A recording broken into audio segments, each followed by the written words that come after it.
এই মুরগিগুলো মাত্রই আনা হলো ফরিদপুর থেকে। তো ফরিদপুর থেকে আসছে সালতা থানায়। এখানে প্রায় 500 মতো মুরগি আছে।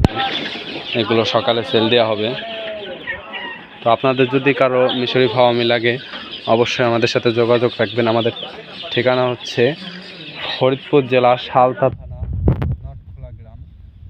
একবারে রোডের সাইডেই, রোডের সাথে আমাদের খামারটা। খামারটা অনেক বড় করে করা, আমাদের অনেক বড় খামারটা। তো খামারে আরও আছে, দেখেন এই যে এই একটা মুরগি, এটা হচ্ছে দেশাল মুরগি। এই যে আরও মুরগি আছে, একটা বেরোয় গেছে। দেখেন এগুলো কিন্তু অনেক বড় বড় শখের জিনিস। কয়েকটা মুরগি রাতের বেলাতে ভালোভাবে দেখা যাচ্ছে না। ওই সাইডে আরও জায়গা আছে। তো আপনাদের যদি কারো এই ফার্মি মুরগি লাগে, মিশরি ফার্মি,